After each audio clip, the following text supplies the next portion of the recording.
Math বইতে তোমাদের স্বাগত। শুরু করছি ক্লাস 5 রয়্যান মার্টিন প্রশ্নবিচিত্রা 2026 থেকে গণিতের প্রশ্নপত্রের সমাধান।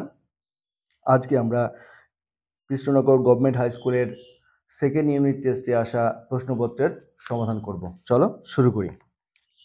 প্রথম প্রশ্ন বলেছে 1 ক।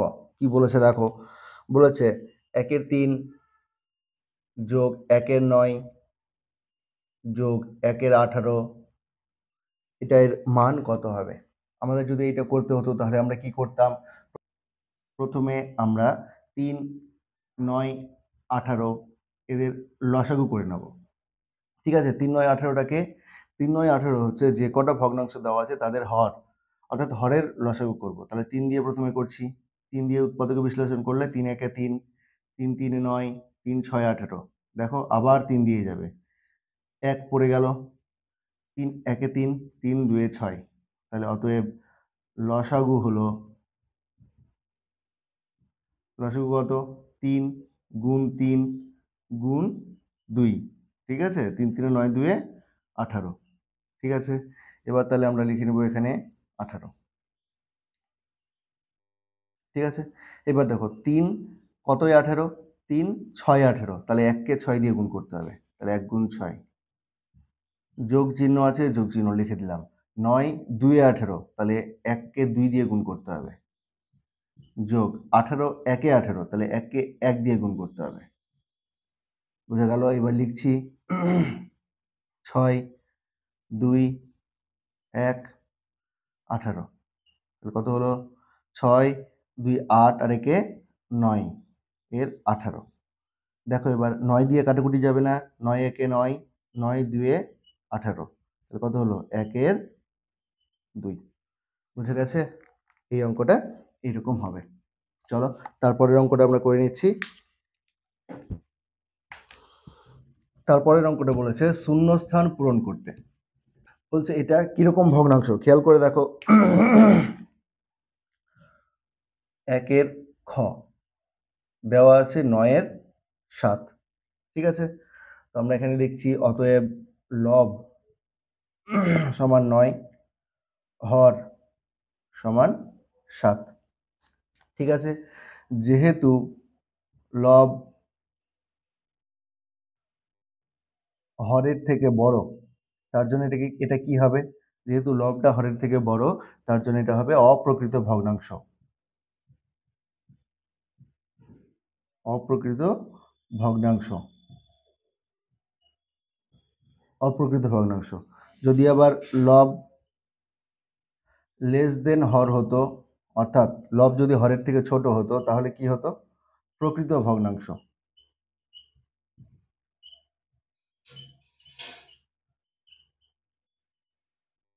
বুঝে গেছে? চলো তাহলে আমরা বুঝে নিলাম আমাদের উত্তরটা তাহলে কি হচ্ছে। দেখো দেখো লবটা বড় হরের থেকে, তাহলে কি হবে? অপ্রকৃত ভগ্নাংশ। তাহলে শূন্যস্থানে কি বসবে? অপ্রকৃত ভগ্নাংশ। বোঝা গেল? চলো তারপরে অঙ্কটা দেখি। তারপরে অঙ্কটা বলছে যে 23/5, অর্থাৎ 23 এর 5, এই ভগ্নাংশটাকে মিশ্র ভগ্নাংশে পরিণত করতে বলেছে।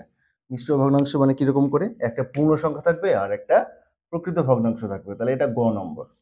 দেখো কি বলেছে, 23 এর 5, 23 এর 5 এটাকে মিশ্র ভগ্নাংশে পরিণত করতে হবে। তাহলে আমরা কি করব? প্রথমে 23কে 5 দিয়ে ভাগ করব। ঠিক আছে, তাহলে 5 4 এ 20, বিয়োগ করলাম, কত হলো? 3। দেখো আর তো ভাগ যাচ্ছে না, তাহলে এটাকে কি লেখা যাবে? এই দিক থেকে লিখবো। ঠিক আছে, এইরকম করে এই দিকে আসবো। ঠিক আছে, তাহলে কি লিখবো? 4 পূর্ণ 3 এর 5। বুঝা গেল? এটাকে কি লেখা যাবে? 4 পূর্ণ 3 এর 5। বুঝা গেছে? চলো তারপরে অঙ্কটা দেখে নিই। বলেছে তারপরেরটা ঘ নম্বর অঙ্ক। ঘ ঘ নম্বর অঙ্কটা কি বলেছে দেখো। ঘ নম্বরটা বলেছে 4 যোগ 1 এর 5, এটাকে অপ্রকৃত ভগ্নাংশে পরিণত করো। এটাকে অপ্রকৃত ভগ্নাংশে পরিণত করলে কি হবে?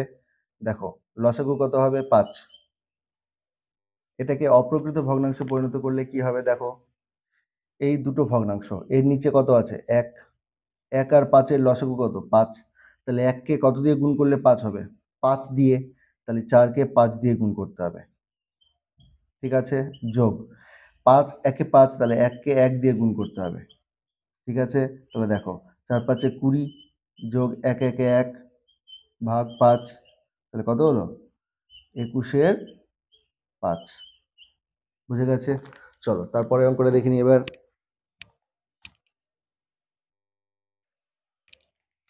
তারপরের অঙ্কটা কি বলেছে দেখো। 9 নম্বর অঙ্কটা। 9 নম্বর অঙ্কটাও শূন্যস্থান পূরণ করতে বলেছে। বর্গক্ষেত্রের একটি বাহুর দৈর্ঘ্য, বর্গক্ষেত্রের প্রশ্ন কি বলেছে, কত নম্বর বলো? এটা হচ্ছে 9 নম্বর।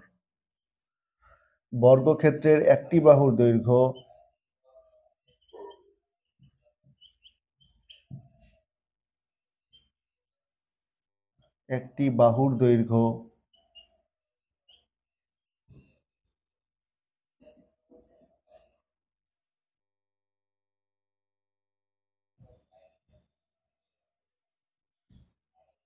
সমান পরিসীমা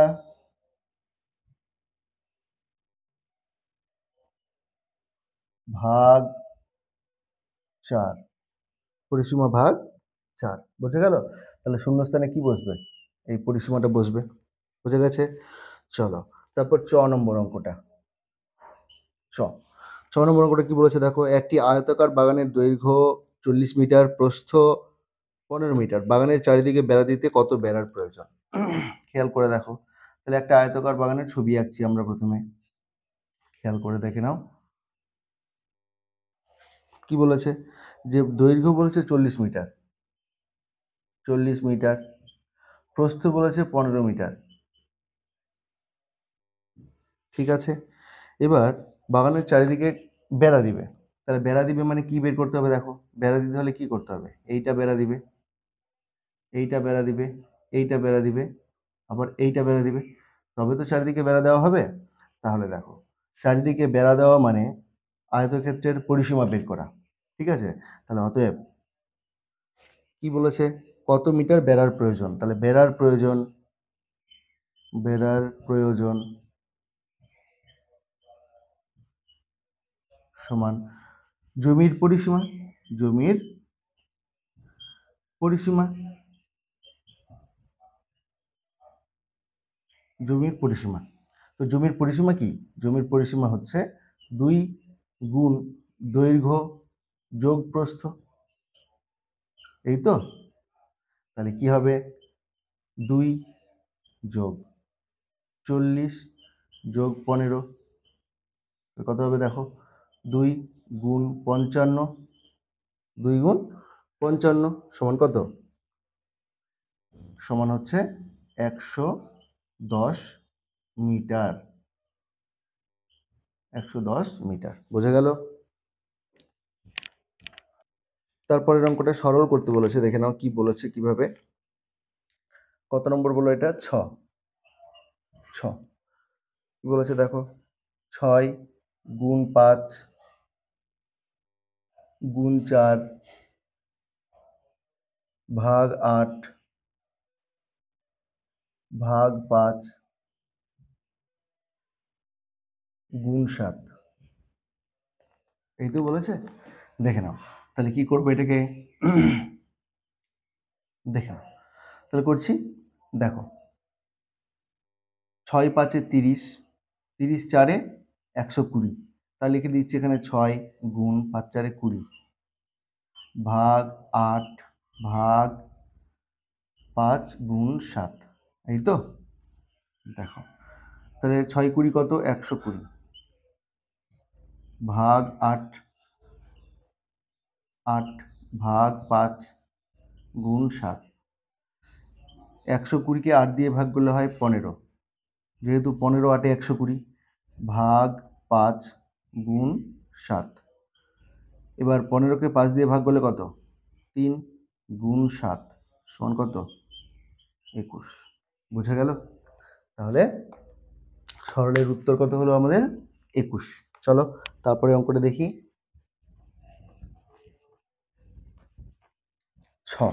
এবার হচ্ছে ঝ নম্বর অঙ্কটা। ঝ।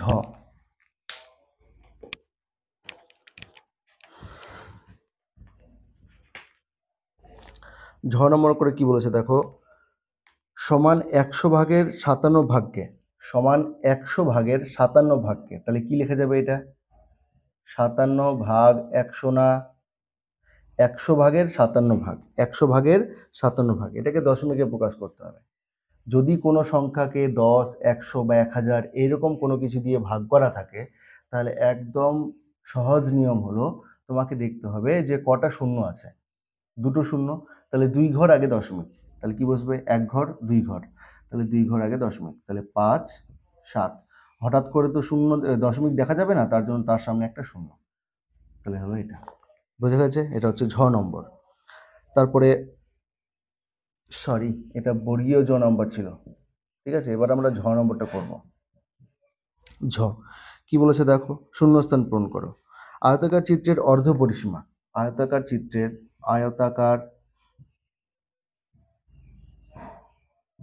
চিত্রের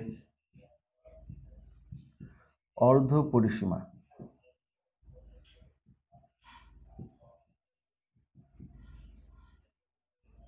সমান কি? দৈর্ঘ্য যোগ প্রস্থ। ঠিক আছে, তাহলে শূন্যস্থানে বসবে প্রস্থ। তারপর ইয় নম্বরটা করে দেখো। ইয় কি বলেছে, শূন্যস্থান পূরণ করে দেওয়া আছে কি দেখো, 213.25। এটাকে স্থানীয় মানে বিস্তার করেছে, তাহলে কি লিখবো? প্রথমে 2টাকে দেখছি, তাহলে কত? 2, পরে দুটো সংখ্যা, তাহলে দুটো শূন্য, যোগ, তারপরে 1, পরে একটা সংখ্যা, তাহলে একটা শূন্য, যোগ 3, কোনো সংখ্যা নেই, তাহলে 3 থেকে গেল, যোগ 2, দশমিকের পরে 2 কিন্তু, তাহলে 2, দশমিকের পরে ক ঘরে 2 আছে? 1 ঘরে, তাহলে 10 দিয়ে ভাগ, যোগ, এবার 5। এবার দেখো দশমিকের পরে কয় ঘরে 5 আছে? 1 ঘর 2 ঘর, তাহলে 100 দিয়ে ভাগ। বুঝে গেল? তাহলে এটাকে এইভাবে লেখা যাবে। তাহলে শূন্যস্থানটা তোমরা লিখে দেবে। শূন্যস্থানে কত বসবে? তাহলে প্রথমে বসবে 10, তারপরে 3-এর পরে আছে 2-এর 10 বসবে, তারপর 5-এর 100 যেভাবে দেওয়া আছে সেইভাবে। ঠিক আছে, চলো তারপরে ট নম্বর অঙ্কটা। ট এই অঙ্কটারই, এটা তো আমাদের স্থানীয় মানে বিস্তার করতে দিল, এরকমই একটা অঙ্ক দিয়েছে, আর সেটা বলেছে কথায় লিখতে। তাহলে আমরা এবার কথায় লিখতে দেখে নিচ্ছি কিভাবে কথায় লিখবো। কত নম্বর বলেছে বলো এটা? এটা বলেছে তোমাদের ট নম্বর অঙ্কটা। ট দেখো, ট কি বলছে? বলছে লিখে দিতে প্রথমে 472.84। তাহলে কি লিখবো এটাকে? প্রথমে আগে এইটুকুটাকে দেখবো কি লেখা আছে দেখো, 472 না, তাহলে এটা লিখবো 472। 472। এবার দেখো দশমিকের পরে 1 ঘরে কত আছে? 8, মানে দশাংশের ঘরে কত আছে? 8, শতাংশের ঘরে 4, তাহলে 472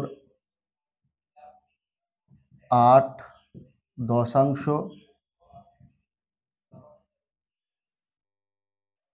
4 শতাংশ, 4 শতাংশ। ঠিক আছে, এইভাবে লিখতে হবে। বোঝা গেল? চলো তারপর এটা দেখি। ঠ কি বলেছে দেখো, 1.25, এটাকে সামান্য ভগ্নাংশে পরিণত করো।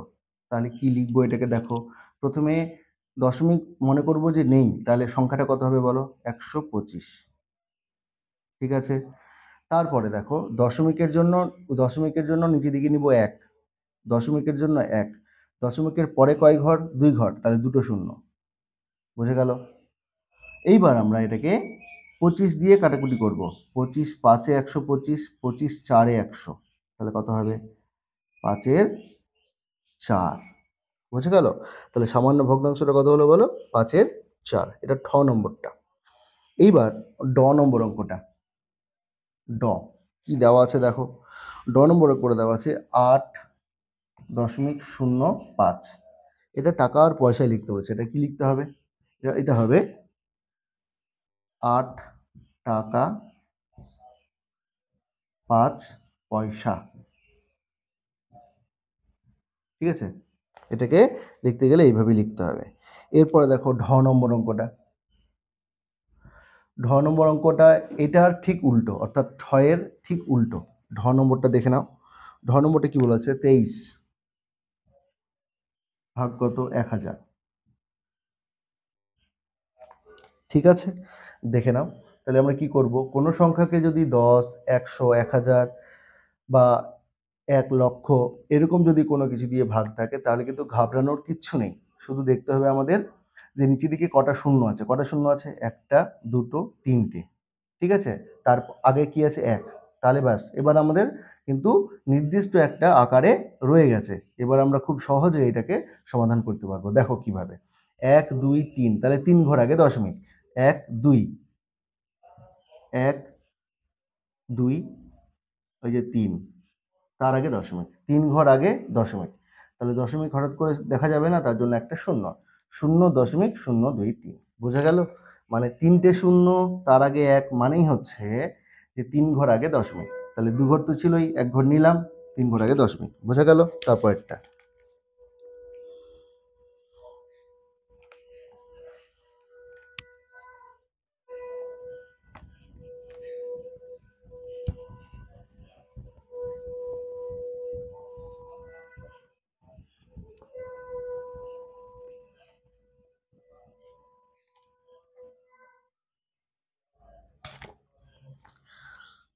তারপরে দেখো দন্ত ন যে প্রশ্নটা, সেটা দেখছি। 75 পয়সা। 75 পয়সা সমান কত টাকা, এটা বলছে তো। আমরা জানি 1 টাকা সমান কত? 100 পয়সা না? ছিল 1, হয়ে গেল 100। ছিল 1, হয়ে গেল 100। তাহলে টাকা থেকে পয়সায় যেতে হলে 100 দিয়ে গুণ করতে হবে। আর পয়সা থেকে টাকাতে আসতে গেলে 100 দিয়ে ভাগ করতে হবে। তাহলে পয়সা থেকে টাকায় আসবো, তাহলে কি করব? 75কে 100 দিয়ে ভাগ করব। এত টাকা হয়ে গেল তাহলে। এবার দেখো 100 দিয়ে ভাগ করা মানে কি? 2 ঘর আগে দশমিক না? কেন? দুটো শূন্য আছে, তাহলে 2 ঘর আগে দশমিক। 0.75, তার আগে একটা শূন্য। এত টাকা। বোঝা গেছে? চলো তারপরের অঙ্কটা। তারপরে অঙ্কটা বলেছে কি? ত নম্বর অঙ্ক।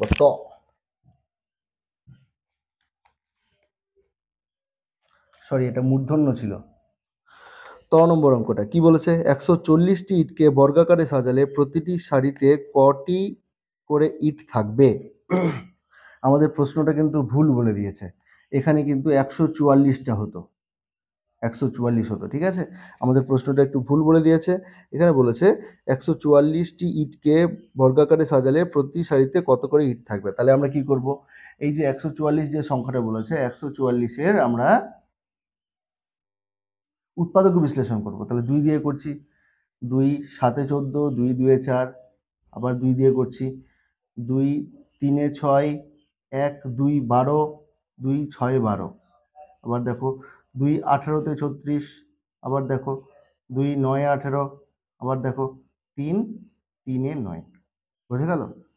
তাহলে অতএব 144টি ইটকে বর্গাকারে সাজালে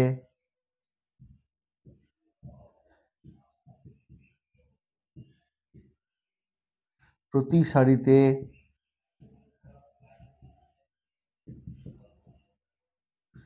ইট থাকবে সমান চিহ্ন কি? বর্গমূল 144। বর্গমূল 144। বোঝা গেছে? এই অঙ্কটাকে আমি ডান দিকে করছি। দেখো তাহলে বর্গমূল 144, তাহলে কি করব এবার? বর্গমূল 144 মানে কি কি হলো দেখো? 2 গুণ 2 গুণ 2 গুণ 2 গুণ 3 গুণ 3। তাহলে কি লিখবো? 2 গুণ 2 গুণ 2 গুণ 2 গুণ 3 গুণ 3। বর্গমূলের নিয়ম হলো ভেতরে দুটোর জন্য একটা বাইরে আসবে। তাহলে দুটো 2, তাহলে একটা 2 বাইরে এলো। আবার দুটো 2, তাহলে আরেকটা 2 বাইরে এলো। আবার দুটো 3, তাহলে একটা 3 বাইরে এলো। তাহলে কত হলো? 2 2 4 3 12। তাহলে এক একটা সারিতে কটা করে ইট থাকবে? 12টি করে ইট থাকবে। বোঝা গেল? চলো তারপরে আমরা থ নম্বর অঙ্কটা দেখে নিই।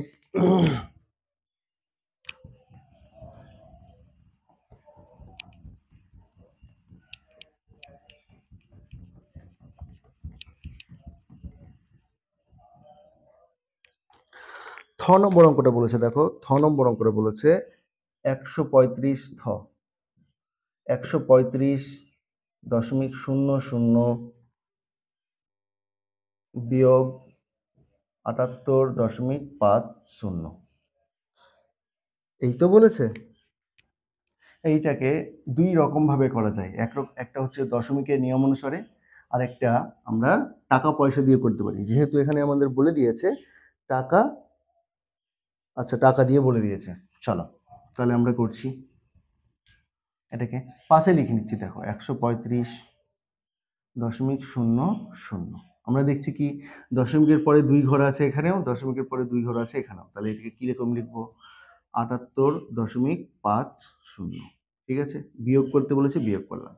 এবার সাধারণ বিয়োগটা করব। 0 কত দিলে 0 0, 5 কত দিলে 10, 5 দিলে 10, হাতে থাকলো কত 1, 8 আর 1 9, 9 কত দিলে 15, 6 দিলে 15, হাতে কত থাকলো 1, 7 আর 1 8, 8 কত দিলে 13, 5 দিলে 13, হাতে কত থাকলো 1, 1 আর 1 মিলে গেল 0, বাদিকে 0 লেখার দরকার নেই।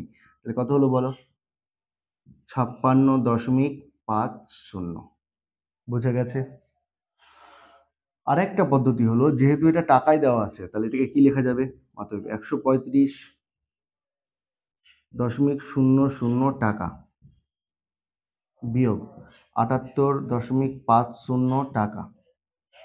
ঠিক আছে, এবার খেয়াল করে দেখো এখানে 00 টাকা দশমিক, এখানে 0, এখানে 50 টাকা, তো কম বেশি হয়ে যাচ্ছে না? তাহলে এটাকে কিরকম লেখা যাবে? দেখো 135 টাকা 00 পয়সা। ঠিক আছে, বিয়োগ 78 টাকা 50 পয়সা। ঠিক আছে, আগে যেমন বলছিলাম যেখানে দশমিকের পরে 00, এখানে দশমিকের পরে 50। তো আমাদের কি করতে হবে? এই জায়গাটাকে এখান থেকে বড় করতে হবে। তাহলে দেখো এখানে 0 পয়সা আর এখানে 50 পয়সা, তো 0 পয়সা তো কম, তাহলে 0 পয়সাটাকে আমাকে আনতে হবে। তাহলে কিরকম সাজাবো এটাকে? দেখো এখান থেকে 1 টাকা কমিয়ে দেবো, 1 টাকা কমিয়ে দেবো, তাহলে কত হয়ে যাবে বলো? 134 টাকা। 134 টাকা কমিয়ে এটাকে পয়সায় লিখলাম, তাহলে কত হবে? 100 পয়সা। ঠিক আছে, বিয়োগ 78 টাকা 50 পয়সা। এইবার বলো 100 পয়সা থেকে 50 পয়সা বিয়োগ করলে কত হবে? 50 পয়সাই পড়ে থাকবে। ঠিক আছে, এবার 134 থেকে 78 বিয়োগ করবো। ঠিক আছে, তাহলে 8 কত দিলে 14, দেখো 6 দিলে 14, হাতে থাকলো কত 1, 7 আর একে 8, 8 কত দিলে 13, 5। ঠিক আছে, তাহলে 56 কত হলো বলো? 56 টাকা, 56 টাকা 50 পয়সা। বুঝে গেল? তাহলে এটাকে কি লেখা যাবে? 56.50 টাকা। বোঝা গেল? তোমাদের যে নিয়মটা ভালো লাগে সেই নিয়মটা করবে। চলো তারপরের অঙ্কটা দেখে নিচ্ছি। তারপরের অঙ্কটা বলেছে, দেখো 2 এর অঙ্কগুলো বলে যে কোনো 5টা করতে বলেছে। এখানে দেওয়া আছে তোমার 8টা। ঠিক আছে, চলো তাহলে 2 এর অঙ্কগুলো এবার দেখছি। 2 এর অঙ্কগুলো বলছে তুমি 50.50 টাকার বই, 25 টাকার খাতা, 5.50 টাকার পেন ও 3 টাকার পেন্সিল কিনলে। জিনিসগুলি কেনার পরেও তোমার কাছে 20 টাকা ছিল, তাহলে প্রথমে তোমার কাছে কত টাকা ছিল? খেয়াল করে দেখো, সমস্ত কিছু কেনাকাটা করা মানে সেগুলো খরচ করা, সেই টাকাটার মোট টাকা, আর তারপরেও তোমার কাছে 20 টাকা থেকে গেছে, তাহলে মোট কত টাকা ছিল সেটা করলে কি করতে হবে? তাহলে অতএব আমার কাছে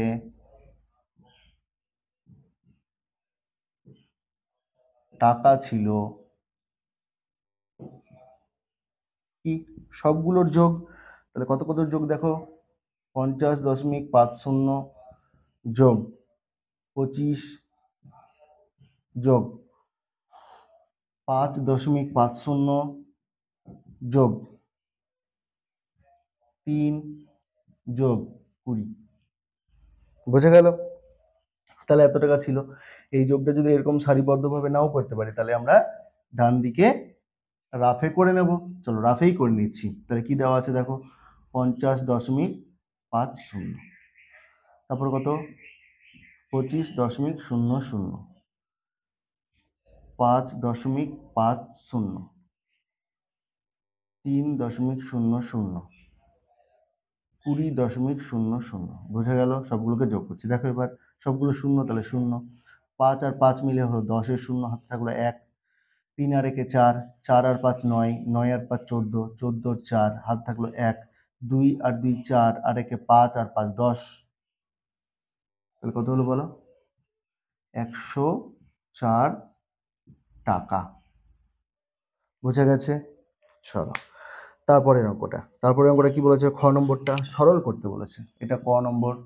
এবার খ নম্বর সরল করতে বলেছে। সরল কি করব তাহলে? সরল লেখা আছে দেখো, তৃতীয় বন্ধনী, দ্বিতীয় বন্ধনী, 50 বিয়োগ প্রথম বন্ধনী 2 যোগ 3, দ্বিতীয় বন্ধনী শেষ, যোগ 15, তৃতীয় বন্ধনী শেষ, ভাগ 12। তাহলে আমরা বদমাশের নিয়ম অনুসারে জানি প্রথমে বন্ধনীর কাজ করতে হয়, তাহলে বন্ধনীর কাজগুলো করছি। তাহলে থার্ড ব্র্যাকেট থেকে গেল, প্রথমে প্রথম বন্ধনীর কাজ করব, তাহলে 50 বিয়োগ 2 আর 3 কত 5, তাহলে প্রথম বন্ধনীর কাজ শেষ। ঠিক আছে, এবার যোগ আছে 15, থার্ড ব্র্যাকেট দিয়ে দিলাম, ভাগ 12। এবার দেখো, এবার দ্বিতীয় বন্ধনীর কাজ, 50 থেকে 5 বিয়োগ করলে কত হয়? 45, তাহলে 45 যোগ 15 ভাগ 12।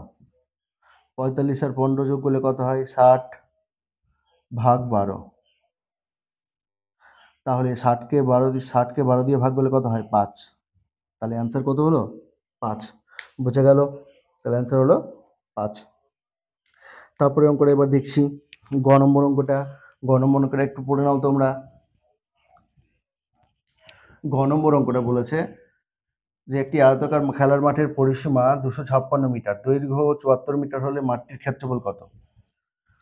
আমাদের মাঠের ক্ষেত্রফল বের করতে বলেছে আর দেওয়া আছে মাঠটার পরিসীমা। তাহলে প্রথমে আমাদের লক্ষ্য হবে যে মাঠটার দৈর্ঘ্য এবং প্রস্থ জানা। ঠিক আছে, তো আমাদের তো এখানে বলে দিয়েছে দৈর্ঘ্য এত, তাহলে প্রস্থ কিন্তু আমরা জানি না। তাহলে গ নম্বর, তাহলে প্রথমে কি করব? অতএব মাঠটির, প্রথমে কি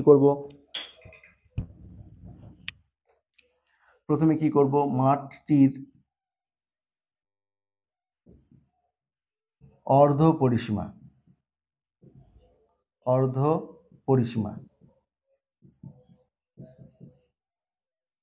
সমান কত? যেটা পরিসীমার অর্ধেক, তাহলে লিখছি পরিসীমা ভাগ 2, এই তো অর্ধ পরিসীমা। তাহলে পরিসীমা কত বলেছে দেখো, 256 ভাগ 2, তাহলে 2 1-এ 2 মিলে গেল, তারপর 2 2-এ 4, 4 কত দিলে 5, 1 দিলে আর নামবে 6, 1 আর 6 কত হলো? 16, 2 8-এ 16, এত মিটার। ঠিক আছে, তাহলে মাঠটার পরিসীমা কত হলো? 128 মিটার। ঠিক আছে, তাহলে এবার আমরা মাঠটার প্রস্থ বের করব। অতএব মাঠটির প্রস্থ সমান কি? অর্ধ পরিসীমা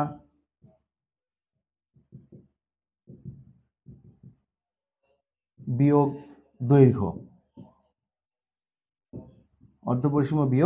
দৈর্ঘ্য। কেন? কারণ যে অর্ধ পরিসীমা মানে এখানে আমি লিখে দিচ্ছি অর্ধ পরিসীমা ব্যাপারটা কি, তোমরা অঙ্ক করার সময় এটা লিখবে না, আমি শুধু জাস্ট তোমাদের বোঝার জন্য বলে দিলাম। অর্ধ পরিসীমা মানে হচ্ছে দৈর্ঘ্য যোগ প্রস্থ। ঠিক আছে, তাহলে দেখো দুটো জিনিসের যোগফল 128, একটা 74, তাহলে অপরটা কত? 128 বিয়োগ 74, তাহলে ওটাই করছি। তাহলে কত? 128 বিয়োগ ৭৪। এই তো বলেছিল। চলো বিয়োগ করছি। ৪ কত দিলে ৮, ৪ দিলে। ৭ কত দিলে ১২, ৫ দিলে। তাহলে ৫৪ মিটার। একে একে মিলে গেল ০, বাদিকে ০ লেখার দরকার নেই। তাহলে মাঠটার দৈর্ঘ্য বলে দিয়েছে ৭৪ মিটার, প্রস্থ আমরা বের করলাম ৫৪ মিটার। তাহলে ওই মাঠটির ক্ষেত্রফল, অতএব মাঠটির ক্ষেত্রফল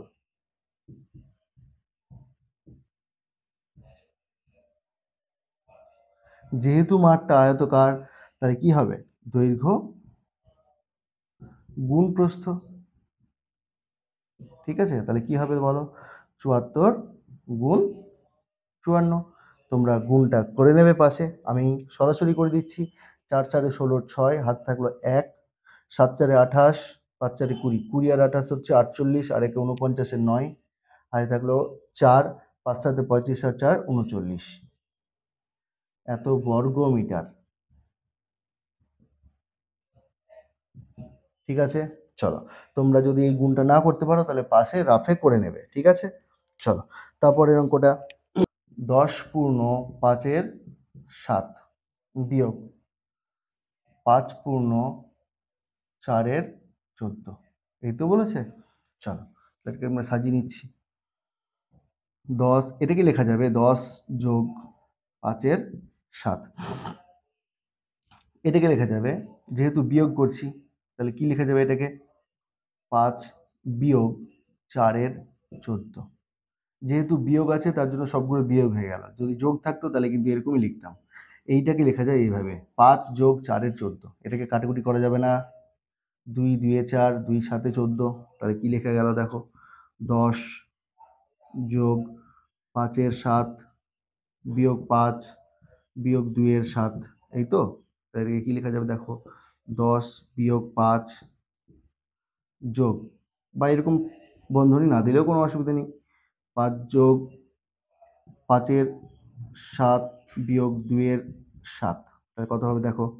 ১০ থেকে ৫ বিয়োগ করলে ৫, যোগ এর লসাগু কত হবে? ৭। এবার দেখো ৫ বিয়োগ ২, তাহলে কত হলো? ৫ যোগ ৩-এর ৭। তাহলে লেখা যাবে ৫ পূর্ণ ৩-এর ৭। এটার আরেকটা পদ্ধতি হলো এই মিশ্র ভগ্নাংশটাকে অপ্রকৃত ভগ্নাংশে রূপান্তর। ঠিক আছে, তখন কি করব দেখো? ১০ ৭ ৭০। তাহলে কি লিখবো এটাকে? ১০ গুণ ৭ যোগ ৫ ভাগ ৭ বিয়োগ ১৪ গুণ ৫ যোগ ৪ ভাগ ১৪। বুঝে গেল? চলো তাহলে কি করছি, অর্থাৎ এটার সঙ্গে এটা গুণ যোগ এটা, এটার সঙ্গে এটা গুণ যোগ এটা। চলো এবার কি হচ্ছে, তাহলে উপরে লিখছি ১০ ৭ ৭০ আর ৫ ৭৫ ভাগ ৭ বিয়োগ ১৪ ৫ ৭০ আর ৪ ৭৪ ভাগ ১৪। ঠিক আছে, দেখে নাও একবার। তাহলে অঙ্কটা যখন করবো তখন কি করবো? ৭ আর ১৪ লসাগু করতে হবে। ৭ আর ১৪ লসাগু আমরা কত জানি? ১৪। ৭ ২ এ ১৪, তাহলে ৭৫-কে ২ দিয়ে গুণ করতে হবে। ৭৫ গুণ ২ বিয়োগ ১৪ ১ এ ১৪, তাহলে ৭৪-কে ১ দিয়ে গুণ করতে হবে। ১ দিয়ে গুণ করলাম, তাহলে কত হলো দেখো? ৭৫ ২ এ ১৫০, ১৫০ বিয়োগ ৭৪ ভাগ ১৪। এবার বিয়োগ করছি দেখো, ৪ কত দিলে ৫০, ৬ দিলে ৫০, হাতে থাকলো ১, ৭ আর ১ ৮, ৮ কত দিলে ১৫, ৭ দিলে ১৫ ভাগ ১৪। ২ দিয়ে কাটাকুটি করছি, ২ ৩৮ ৭৬, ২ ৭ ১৪, ৭ ৫ ৩৫, ৩-এর ৭। দেখো আগেরটা আর এটা এক হলো, তাহলে কি হলো? ৫ পূর্ণ ৩-এর ৭। বোঝা গেছে? এরপরে আমরা তারপরের অঙ্কটা করছি।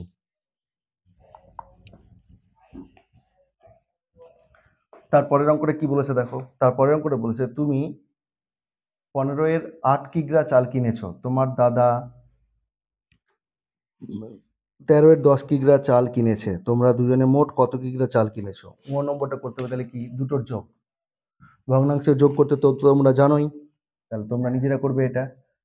১৫-এর ৮ যোগ ১৩-এর ১০, বুঝে গেল? ৬ নম্বরটা কিভাবে করবে দেখো?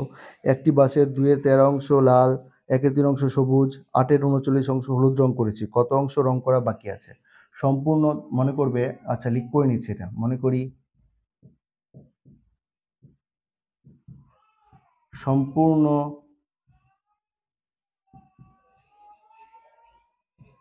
বাসটি সমান এক অংশ।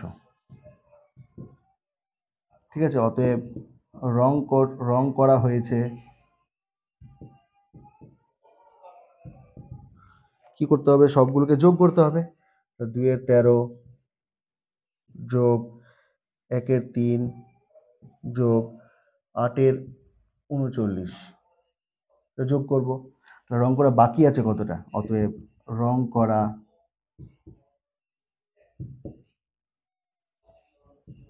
বাকি আছে সমান চিহ্ন, দেখো ছিল এক অংশ, মোট এক অংশ, তার মধ্যে এতটা রং করা হয়ে গেছে, বাকি কতটা আছে এত, তাহলে সম্পূর্ণটা থেকে এতটা বিয়োগ, তাহলে 1 বিয়োগ 2-13 যোগ 1-3 যোগ 8-39, বুঝে গেল?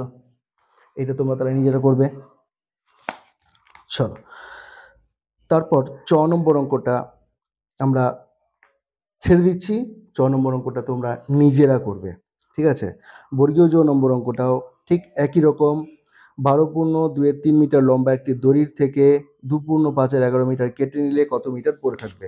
চলো, বর্গীয় জ অঙ্কটা কিভাবে করতে হবে, বর্গীয় জ অঙ্কটা করতে হবে, তাহলে 12.2-3 বিয়োগ 2.5-11, এইটা করলেই তোমরা উত্তর পেয়ে যাবে। তাহলে আজকের মতো ক্লাসটা এখানেই শেষ করছি, দেখা হচ্ছে নতুন কোনো একটা ক্লাসে।